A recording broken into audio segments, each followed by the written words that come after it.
Hi, everyone, and welcome to Human Center, brought to you by VMLY&R. I'm Nick Brunker, a director of experience strategy and your host for the show. Thanks for dialing us up. On every episode of Human Centered, we explore how brands, both large and small, are creating meaningful customer experiences and discuss how professionals like you can tap into CX best practices to create value and gain traction in transforming your business. As leaders across practically every industry are knee-deep in planning and budgeting for what the return to office is going to look like, our guest today says there's a framework to follow that can keep employees safe, engaged, and delivering great work for their brands and the customers they serve. To tell us more, I'm so excited to welcome in the Global Chief Innovation Officer for VMLY&R Commerce, Roy Armale. Welcome, Roy. Thanks for joining us. Thanks for having me, man. This is it's a great chance to be able to talk about something that I think's on everyone's mind these days. Absolutely. Before we dive into the topic, I'd love to hear a little bit more about you and your role with VMLY&R Commerce. So my role is one of those weird ones that's kind of taken shape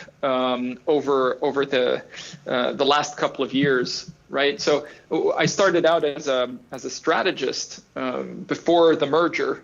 Actually, a long time before the first merger of Ogilvy Action into Geometry. Right. And so I was working in strategy, and my kind of approach to everything's always been kind of a human behavior approach. My graduate studies were on behavioral psychology, so I kind of got into that a lot, and it's one of the most interesting things in the world to me. Mm-hmm. And so as the work developed and as the new technologies came out and so on, I started a little bit getting into how human behavior is affected by technology and vice versa, and eventually got into innovation and understanding how to create new tools, adopt new tools, integrate new things from a change management point of view, and get into this role. So I'm now the Chief Innovation Officer, so I work on understanding how to apply technology to changing human behavior, whether it's internally on a topic like the one we're talking about today, or the majority of the time it's spent on understanding how to create commerce behavior and conversion in the markets and for our clients. And it's crazy to look back and see some of the parallels that there are between where we are today and where, at least in the U.S., where they were a century ago in terms of changing human behavior. And you talk about being able to understand, how they think and how they, act in commerce and experience situations, and even the working dynamics, which is what we're going to really unpack today. In the Roaring 20s, people changed the way that they lived and worked because of those tech-led transformations that we all, I think, have heard lots of things about over the years. Affordable automobiles kind of coming into play then, mass electrification, radio expansion, telephone networks being built nationally. Because of these, people could become more flexible in their living and working circumstances. Employers like Ford, for example, started to pay their people more, attracting and retaining talent on their way to things like unionizing, et cetera, et cetera. Talk about the relationship you see now between emerging technology and human behavior and facilitating transformation that's in parallel to what maybe we saw a century ago. I'm going to get into this from the point of view of an equation by a guy called Victor Vroom, who talked about motivation, and he calls it the motivation expectancy theory, right? And this guy Vroom looked at things and he said, look, if you want to get a person to do something, whatever you propose is going to be broken into three pieces in their mind. The first one is, can I do what's being asked of me? The second one is, will I get rewarded if I do what's being asked of me? And then the final piece is, will I like the reward that is being given to me if I achieve what I'm meant to achieve? And that creates kind of a multiplier between those three things. So if either one of those things is zero, because the score is between 0 and 1 on each one of those three. If the score on any of them is 0, if you don't believe you're going to be rewarded at all, the whole equation falls apart because it's a multiplier, right? Mm-hmm. And so when I look at things in comparison with what was happening in the 20s, is the second and third piece of the situation. So people looked at these technologies and said, hey, adopting this, I can adopt this. It's not a very difficult thing for me to adopt this new approach, this new technology, and so on, and I will try it out. The difference is, like you said, in the 20s, there was a pro-human movement, let's call it. That was pretty powerful. Right. More unionization, more looking at things from a from a balance perspective, we were looking at the reduction of work hours and all of that. The movement towards the rights was powerful. Right now, I don't think we have that same general trust in the market on that kind of situation. I think we've used a lot of that equity. And so when people are thinking about the second and third part of the equation, the will I get rewarded and do I like the reward, they're actually thinking, if I start becoming more effective, who's getting rewarded? Mm-hmm. Is it me or is it the company? Am I adopting this new tech so that more is taken from me, or am I adopting this new tech so that I can benefit from the balance that's being given? And that's kind of the main difference that I'm seeing right now. And I'm seeing a bit more of a reluctance on adoption. You can see this in vaccination rates and all of that. The level of trust on the reward has been reduced.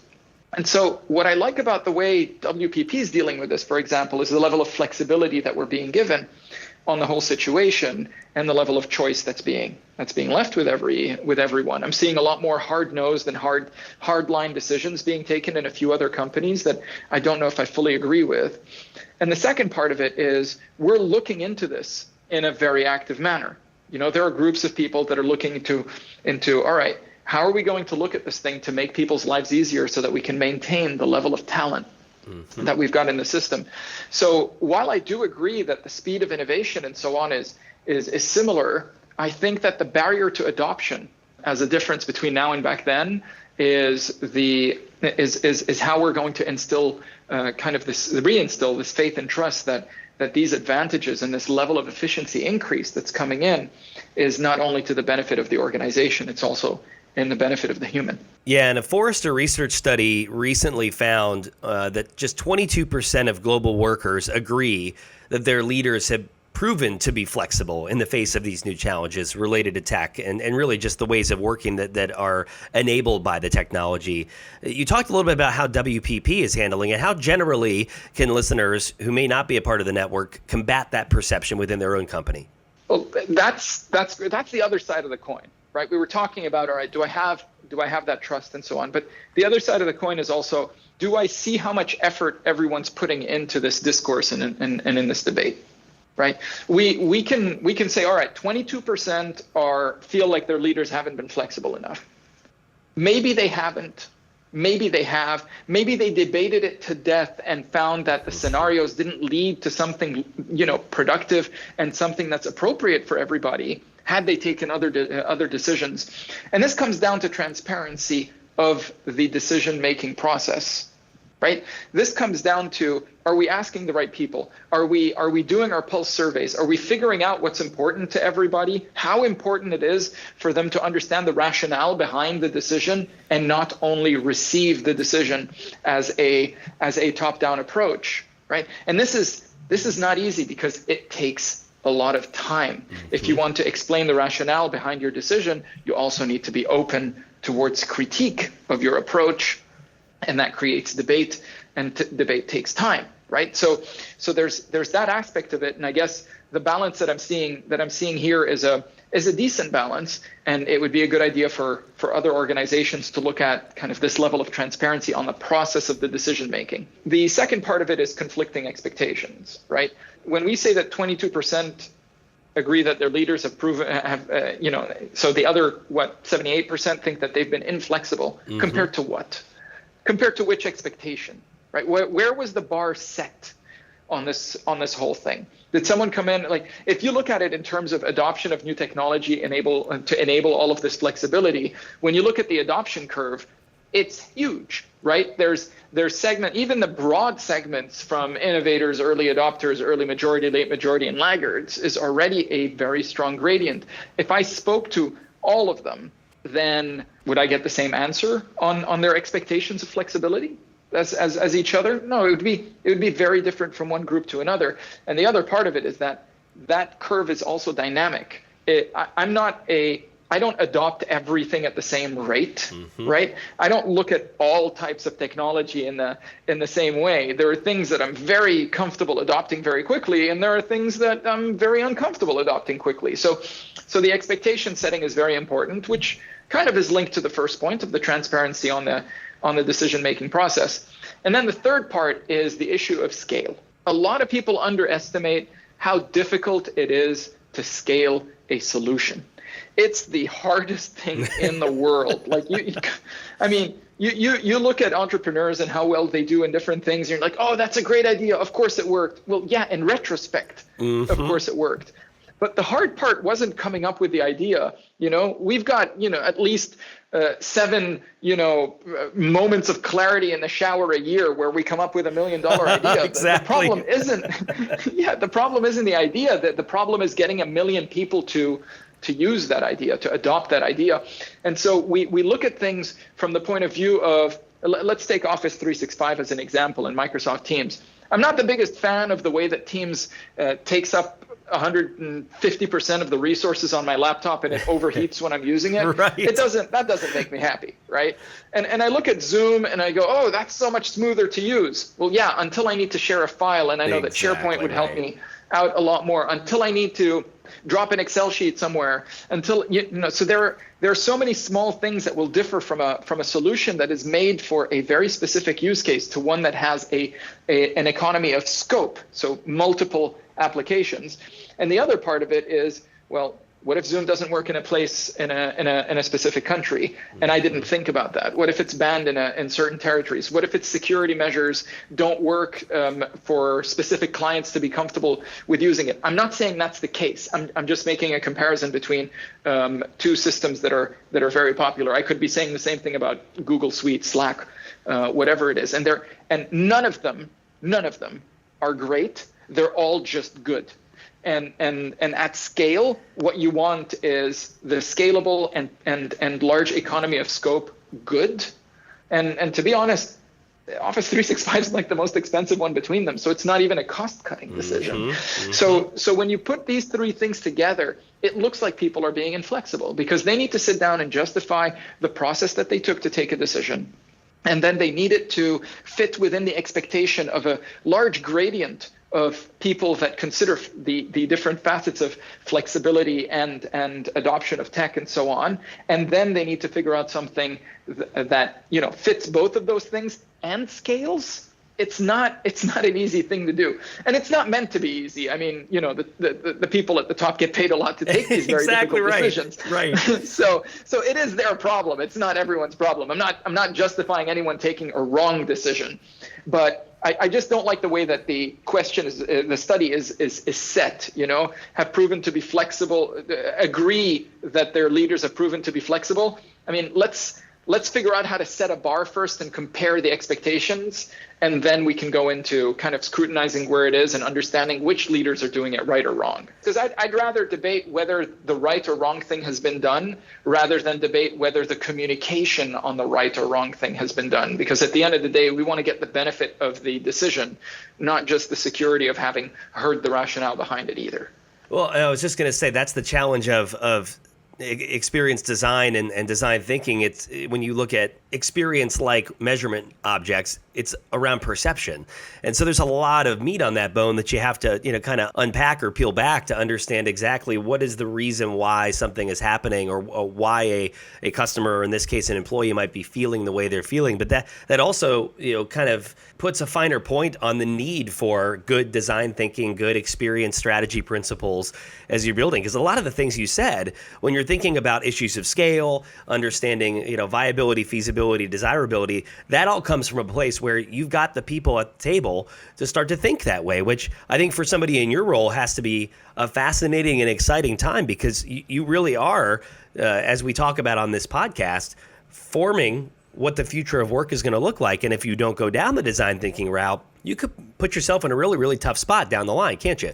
Absolutely. I mean, I'm lucky enough to be in a situation where I can contribute, not just be on the bus. And the nice thing about it is that anyone else can as well by making themselves heard. And that's something that's really important. That voicing your point of view and your perspective on this is very, very important as these decisions are getting taken, as the perceptions are being formed. Now, I love the fact that you brought in the design thinking aspect into this, because design thinking is one of those rare approaches where the role of data is clear. but it's not overwhelming. See, a lot of consultative approaches use data as a crutch. Let's go look at what the data says and then start taking decisions afterwards. While design thinking sets your frame of thinking first, assigns a role to the data and the information, and then allows you to pull the insight from that data at the right point in time so that you can conclusively take a decision, or inconclusively take a decision that you can then test and experiment on. You can either end up with a decision or a hypothesis, which is wonderful, because that's part of the iterative approach within design thinking. And this is where I feel like within the advertising community, we need to become a little bit more disciplined and a little bit more comfortable with the numbers. Because what happens is we tend to look at numbers versus gut feel rather than how numbers can help inform the gut feel, right? And Lindsay, who heads up our comms team, got us published in Ad Age about this particular topic, about the future of work and so on, and thankfully she got us in there, and we share it on LinkedIn and we get perspectives of people, and we were talking about this hybrid situation and so on that's coming up, and we can dive into that a little bit later. But the reactions I was seeing on LinkedIn is, oh, nothing replaces face-to-face interaction. Well, yeah. No one said it will. Exactly.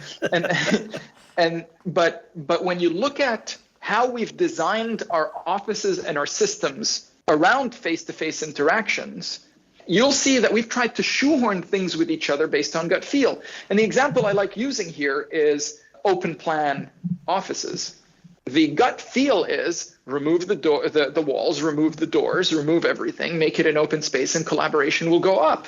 It's the exact opposite. What happens is there's a fourth wall that gets created, just like and this is not my term. I got this from an HBR article. I'll need to send you a link on it. But it's a beautiful concept of when you're sitting in an open plan, you create the fourth wall, just like actors will create a fourth wall when they're acting and don't want the audience to interact. And you do that through your micro movements, through the look on your face and everything, and people look at you and they're like, they're busy, I don't want to bother them. See, if you'd been in an office, someone would knock on the door and see if it's okay to come in. But since you're in an open plan, they assume that you've been interrupted enough. You've got your headphones on, you're in I want to be alone mode, so people don't talk to you. And you end up with less human interaction, despite the fact that the doors and the walls have been removed. So our gut feel told us the opposite of what's actually going on. Well, if we'd taken this gut feel and then used it as a hypothesis and did some observational setup on this so that we can draw the real conclusion from it, we would have noticed that, okay, open plans are a compromise.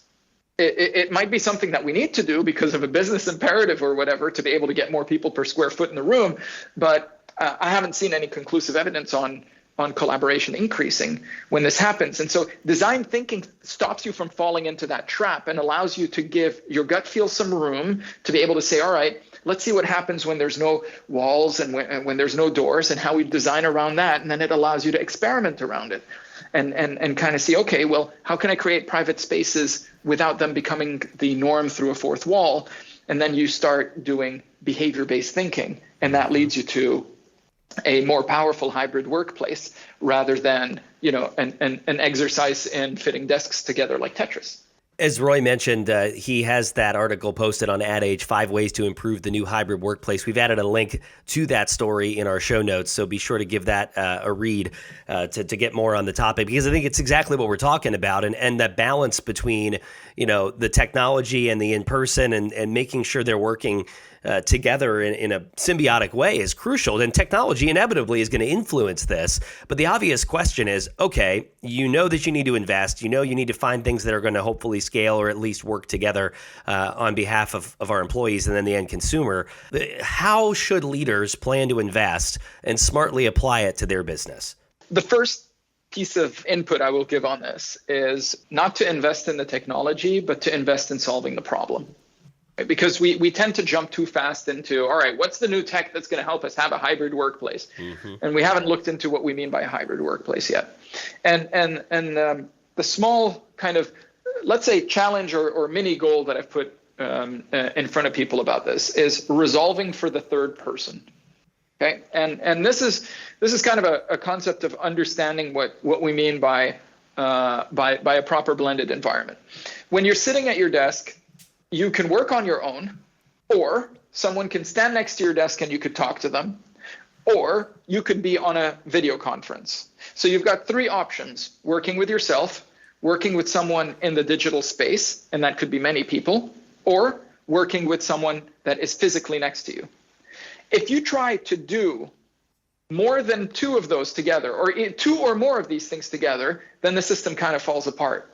It is very difficult to get someone on the other side of the screen to talk to you and the person standing or sitting next to you at the same time. Suddenly the system falls apart, and we say, all right, fine, there's meeting rooms for that.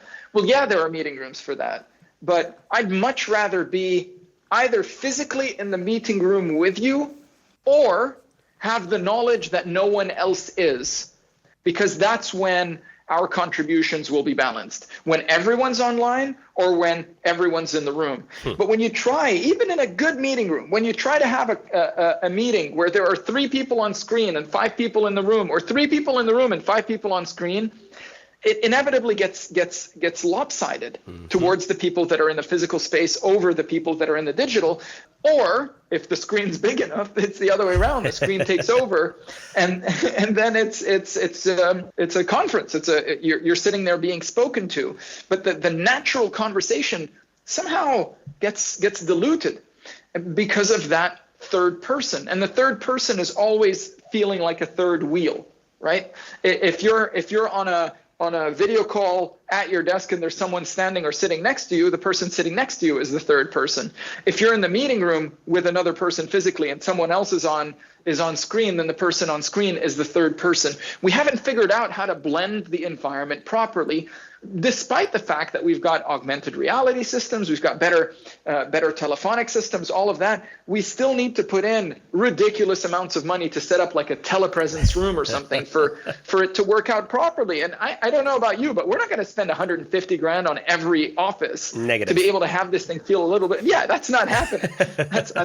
We just not viable. Desk Tetris. Yeah, that's just it's not. And so that's the challenge that I put in front of everybody. You wanna create a proper hybrid environment, then let's figure out how to make the third person comfortable, because that'll lead to less face-to-face or digital and more face-to-face and digital.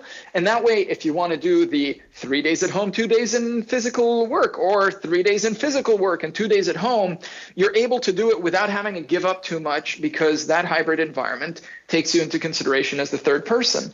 And it starts taking away those barriers of not interacting with anyone beyond like the 20-meter space that's around you, because 90% of your interactions are going to happen to people with the extreme proximity. If someone's on another floor, you hardly see them, let alone if they're in 2 floors away or the building next door, then they might as well be in another country. That's where the balance is going to come from. That's the challenge and that's kind of part of the article that we wrote, understanding how to deal with that third person. And that directly affects how you're investing. You're planning differently. You may be saving funds or repurposing funds for other things into this new pot of money, if you will. Back to that initial question of investing and how do I invest smartly, talk about the first step in answering that question. Well, first of all, understanding how to invest smartly, you need to look at this from both sides, right?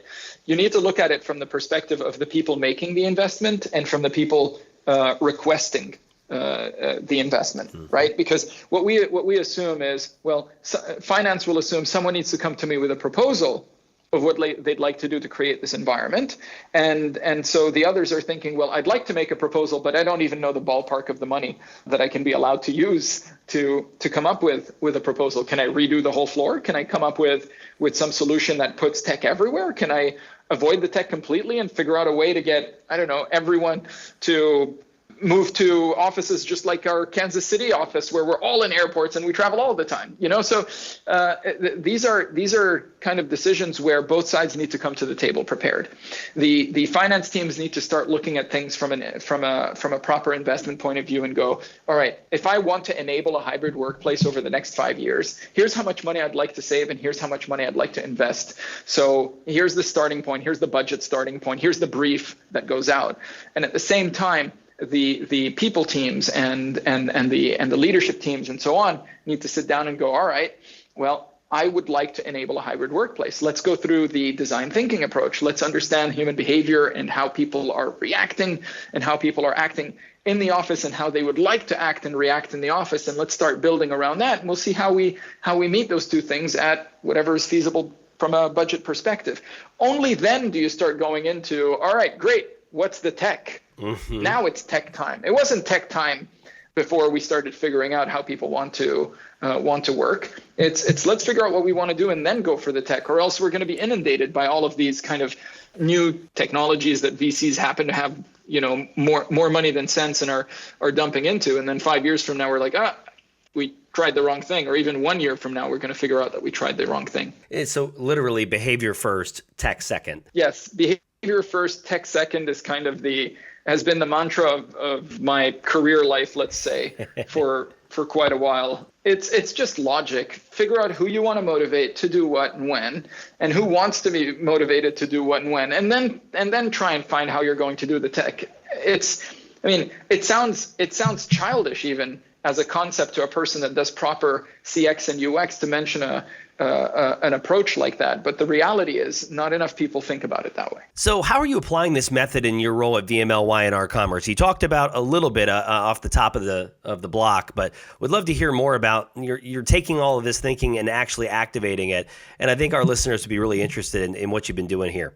Well, we were looking at how we're going to enable this work a little bit better. And what we found was, when we started looking into building tools that would enable the different kind of elements of what we do, a tool to help you with collaboration spaces like a digital whiteboard, a tool that helps you evaluate your e-commerce process, a tool that helps this, a tool that helps that, we found that there were a lot of solutions that were already out there, either built by the WPP team and the WPP Open team, or different opcos other than ours, or third parties that have already come up with solutions for each one of these things. And strangely enough, this is why I was hired. I was actually hired back in by, at the time he was the CEO of EMEA, Klaus Adams for geometry, and he told me, look, can you just help me find a way? He actually gave this brief to myself and Cesar Montes, who's now working on the supply side of this, I guess we can call it. And he asked us, like, how can I integrate data into the day-to-day thinking of everybody so that we can come up with better work? And then Beth Ann came in and later said, okay, this is a good start. How can you enable the majority of the work that we do by using this thing? And she kind of gave it this steroids injection and pushed us in front of the WPP Open team and said, hey, show it to them, see how they can help. And what this evolved into with all of this input and feedback is, we don't need to build the individual tools as much as we need to identify the best ones for the use cases that we've got, and then figure out how to combine them in a way that everyone can use them. So you don't want to put all your money into a tool. It's like the difference between putting your eggs in one basket or figuring out how to make a basket or many baskets. So the analogy we used is, we saw a lot of Lego pieces that help us build whatever we want to build everywhere. What we wanted to do was create the underlying base plate. The green, it's usually green, the green thing that you can build your Lego city on. That's right. We decided that we wanted to figure out how to build that green base plate. And then if we find a Lego piece that we haven't created that someone else did, then our job is to figure out how to make it click on so that we can combine it with the different stuff that we have. And that gives enough freedom for everybody to work in their own way, because what we provide everyone at that point is a box of Lego bricks and a green base plate, and then they can do whatever they want. Because the first couple of tries we went after were to tell them, here are the 3 Lego bricks and here's how they click onto each other. Now go make the same thing that we made too, because it'll help you solve the problems for your business. And everyone was like, that's not how I work. That's not how my client works. That's not how anybody does anything the way we do it. So, stop telling me how to do my job. And we're like, okay, fair. And then when we came back with, all right, so here's a box of Legos and here's a base plate, do whatever you want. I'm not going to say everyone was like, oh, you solved it, this is amazing. No, but there was more of an acceptance to it. There was more of a, okay, so you're telling me I can choose what I need out of this? Yes. And I can click them the way I want? Yes. All right, I'm willing to try this out. And the I'm willing to try this out is fine by me. Like it's a win, right? Because that's where, remember, if we go back to the motivation expectancy theory, we just passed the first barrier of, can I do this and do I want to do this? All right, we're not at full swing, but we're resolving those 3 facets of, can I do it? Will I get rewarded? And do I like the reward? Because we've given them the ability to control those 3 measures themselves and figure out, how complex they want to make their Lego build will affect the can I do it part. The will I get rewarded part is based on their effort as well, so they're in control of it as well. And do I like the reward is between them and their client, because they understand their client better than we do. And so handing over that control was a very important part of this situation. So what does it all mean in terms of the impact of customer experiences and commerce evolution? Because, I mean, it's obvious the benefits and the impact it can make on the employee experience, but how does that trickle down to the end consumer who, whether it's B2B or B2C or a mix, how are they affected by this? Okay, so the end consumer here would be our clients and the work that we do with our clients, so our client teams. And this is where we can become a little bit more tangible in the conversation about what it is that we've built. So we've built a system where you can combine, behavioral data with a panel in the market that you're working in to understand how people buy. And then the CCX team, led by JB and Dan, gave us a new tool that said, well, here's how you can understand the retailer. We're like, oh man, now we can take retailer understanding and combine it with the profiles that we've created and how people buy. Great. Now we can create better strategies. And then, Ivan and Michelle Bauman went in and said, okay, and here's a way for you to be able to create your return on ad spend calculations there. Great. Now we've got that piece that does that. And the UK team and Ramesh and Michelle Whelan came in and said, well, here's a tool called CAT-Scan. It'll help you figure out how people how the e-commerce journey is set up by the client to see whether it works. And that's what we ended up with. Our end user is going in there and going, all right, my challenge is to do a better omni-channel journey for my client. Great. I'm going to need that information from JB and Dan to tell me about what's going on in the market in physical retail. I'm going to need that CAT scan thing so that I can understand what's going on in the e-commerce field, and that gives me the environment I'm operating in. And let's grab that Pathfinder thing and figure out how people are taking the decision to buy so that we can manage this approach and how important each one of these two are, so that I can start creating a strategy for my client. And that's combining these three on that base plate is something that you can do now, because we have these tools. They came from three different places. And then a third-party tool called Miro, which is like a digital whiteboard. An infinite whiteboard is a place where you can combine these things and work on them together. So your end user of the Miro board becomes us and the client brainstorming there, while you've pulled in the data from the three other things that we talked about earlier, and it helped you create a strategy. And that increases the trust between us and our clients, because they see that we're using very tangible information, but it's also through our own intellectual property that we're being able to use this. And so if they're the end user and they go, well, I have some data and I'd like to plug it in there. Well, great, let's do that. Let's add the information. It's not an or anymore. Same thing when we're working with our colleagues at Mediacom or Wavemaker, and they're like, oh, we've got this Maximize tool. It'll tell you how to spend your media budget when you're doing all of this thing. And Wavemaker Momentum will tell you about your pre-trigger priming that you need to do. You see how every time, like, there's a new dimension that gets added to it. Now, you don't want to overwhelm everybody and go in and say, here's the 1,700 tools that you need to use, and they'll tell you everything you need to know. It's more of a slow build. Start by understanding the core of your challenge and what can help, and give us a call, and we'll help you, make your own Lego masterpiece so that you can go back to your client and really build an approach that can help them sell more.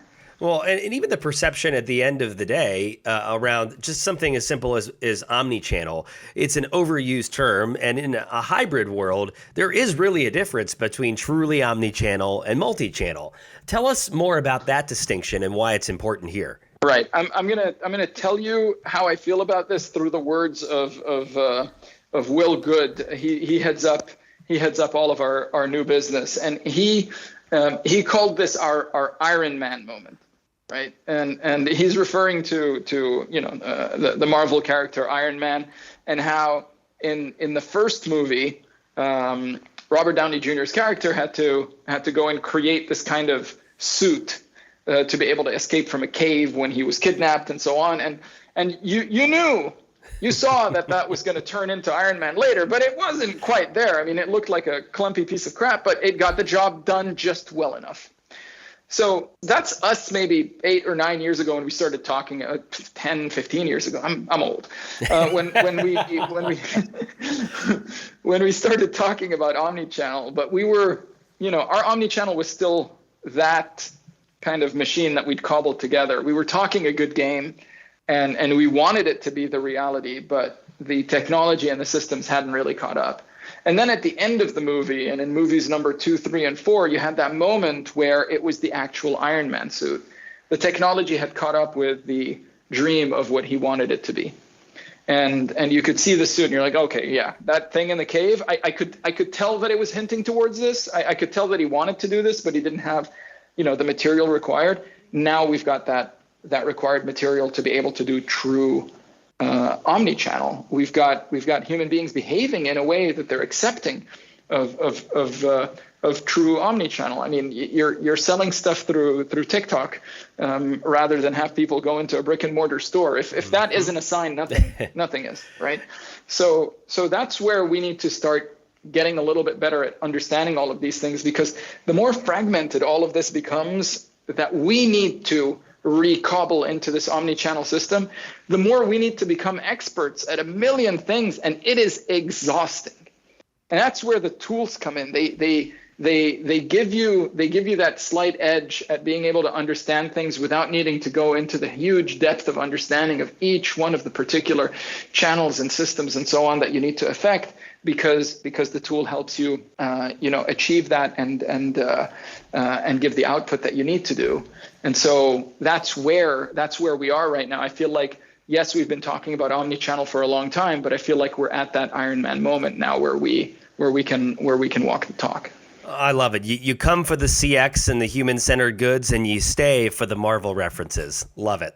Absolutely love it. You can thank Will for that, yeah. man. Thank you, Will. He always comes in. That was his second one. I think his first one was Be More Thor, but that's a story for another yeah. day. I'd suggest you ask Will about that. We'll have to take that and put it into the outtakes. Will, you're on notice. I may be calling you next. I guess before we run out of time, I'd love to kind of pivot a little bit and talk more about you off the clock, and just kind of get a little sense of Roy, when he's not thinking about all of this great, CX and ways of working evolution. I know you told me before we started recording that you've gotten into off-roading lately. Tell us how you got into that and what it's been like of late doing that. Honestly, it began with me wanting to just disconnect. And I tried disconnecting through force of will and not responding to my phone and not looking at my phone. And I failed miserably because I Me too. It's just the world we're in. Yeah, exactly. So I thought, if I really want to get this right, I need to head out somewhere where I literally can't be contacted. And I live in a part of the world that is extremely, extremely hot. But for 6 months of the year, you can drive You can drive out into the desert, you can drive out into the mountains, and the weather is great, and it never rains. So it's very easy to plan getting out of town just by packing your stuff into a car and heading out. But you need it to be able to be, off-road worthy. And so I started getting into that just to be able to completely disconnect. And it worked. I would head out with my life partner, and she and I would pack a tent and all of that. We'd spend some time out there, and then over time the hobby developed, and I started getting into the rabbit hole of which suspension system is better and so on. And now I'm being given lessons on how to